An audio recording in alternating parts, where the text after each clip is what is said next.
Le psoas, un muscle dont tu as certainement déjà entendu parler. On l'appelle parfois aussi le muscle poubelle du corps humain.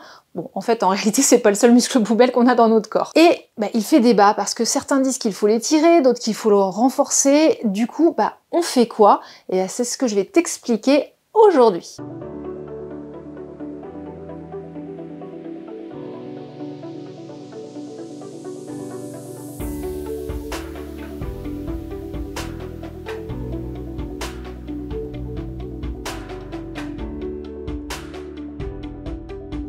Bienvenue sur Miss Yogi Move. Alors si tu ne me connais pas encore, je suis Émilie, ostéopathe et professeure de yoga. Et aujourd'hui, j'ai décidé de te parler de ce muscle si important, le psoas. D'ailleurs, je trouve qu'on n'est pas très sympa parce que son vrai nom, c'est pas le psoas, c'est le muscle psoas iliaque ou iliopsoas. Car en réalité, ce muscle, il est fait de plusieurs parties. Alors deux parties principales qu'on appelle le grand psoas et puis le grand iliaque.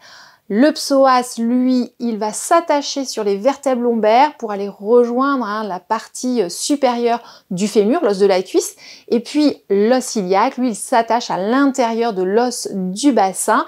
Et tout comme le psoas, il va le rejoindre, ils vont tous les deux s'insérer ensemble sur la partie supérieure de la cuisse, sur le fémur. Alors il y a deux petites parties inconstantes qu'on appelle petit psoas, petit iliaque. Je dis inconstantes parce que tout le monde ne les a pas, donc on les met un petit peu de côté. C'est vrai qu'il ne faut pas oublier le muscle iliaque, parce qu'il n'y a pas que le psoas dans cette histoire. Et ce muscle, il est très important. Pourquoi? Parce que c'est le seul muscle du corps humain qui va rattacher nos vertèbres lombaires, la dernière vertèbre dorsale aussi, avec le membre inférieur. Et oui, les autres muscles, soit vont de notre dos au bassin, et d'autres muscles vont du bassin au membre inférieur, mais lui, c'est le seul qui attache ensemble ces trois parties de notre corps. Et son rôle, c'est quoi? En fait, si mes membres inférieurs sont en position fixe, alors certains disent que ça va creuser notre dos, ça va tirer les lombaires en extension. Pour la portion iliaque, ça va d'ailleurs emmener le bassin en antéversion. Donc on peut facilement comprendre ce mouvement de lordose qui va se faire au niveau des lombaires. D'autres disent qu'il va aider à pencher le buste vers l'avant. Je pense que ça dépend un petit peu des insertions, du mouvement que l'on va faire. Et un autre mouvement qui est extrêmement important, c'est la flexion de la hanche. Si je suis stable là au niveau de mon bas du dos, de mon bassin, c'est un muscle qui va participer, alors le principal muscle d'ailleurs, à faire la flexion de la hanche. Bon, et du coup, qu'est-ce qu'on fait? On l'étire, on le renforce. Alors il faut savoir que ce muscle-là, il est souvent en position raccourcie, contracté de manière passive. Pourquoi? Parce qu'on passe beaucoup de temps en position assise. Et donc, forcément, ces insertions se rapprochent.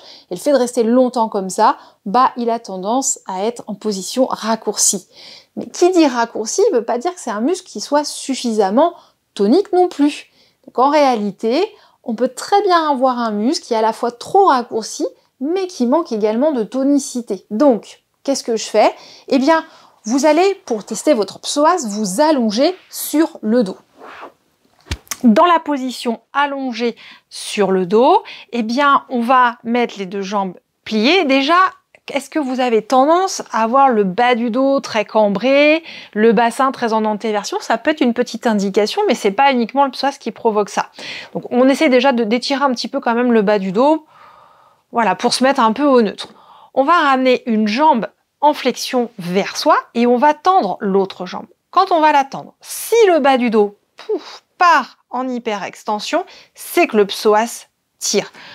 Parfois, on arrive à garder le bas du dos à peu près stable, mais on sent qu'en tendant la jambe, on va avoir du mal à la tendre complètement, que le genou va rester fléchi, voilà, que c'est compliqué d'ouvrir la hanche ici. Là aussi, c'est que le psoas est certainement trop raccourci, qu'il va falloir l'étirer. Et d'ailleurs, cette posture, elle est parfaite. On place bien son bassin bien étiré, on essaye justement de garder le bas du dos stable, le bassin également, et en soufflant, on tend tranquillement sa jambe pour chercher à l'étirer. Alors, on reste dans un même plan. Si on veut l'étirer un petit peu plus, d'autres postures, on peut même venir mettre un petit coussin sous le bassin Mais je vous montrerai plein d'autres postures dans une prochaine vidéo. Et alors, est-ce que on doit aussi le tonifier? Eh bien, pareil, je vais ramener déjà ma cuisse vers moi. Est-ce que j'arrive à faire une flexion de hanche sans compenser en enroulant, en tassant mon bas du dos? Ça, c'est un signe. Mais pour être encore plus précis, eh bien, on ramène la cuisse vers soi, on va tendre l'autre jambe, si possible. Et là, est-ce que je peux lâcher mes mains et garder voilà, ma cuisse vers moi? Ou est-ce que, voilà, quand je rapproche bien ma hanche en flexion, est-ce que, hop, la jambe repart? Alors, peut-être pas autant, là, j'exagère un petit peu, mais là, si on n'arrive pas à garder voilà, la flexion de hanche, moi, j'arrive à la garder, mais je sens que ça tire bien. Donc ça, c'est un signe qu'on a besoin de le renforcer. Surtout que dans notre quotidien, on fait effectivement quelques mouvements de flexion quand on marche, mais en réalité, on n'est pas en train de faire des flexions de genoux comme ça. Hein. Donc forcément, c'est pas non plus un muscle qu'on utilise de manière, je pense, suffisante. Et en réalité, il y a énormément de gens qui auraient besoin à la fois de les étirer et de les renforcer. Donc voilà, j'espère que ces petites explications, t'auront été utiles. C'est important de vérifier l'état de son psoas parce qu'il peut être en cause des fois dans des problèmes de dos et notamment même des lumbagos. Donc c'est vraiment important de s'en préoccuper. Et d'ailleurs, si tu es sujet au maux de dos, surtout abonne-toi à la chaîne parce que très bientôt, je te parle du programme de yoga que je suis en train de développer pour t'aider à prendre soin de ton dos. Allez, ciao et prends soin de toi!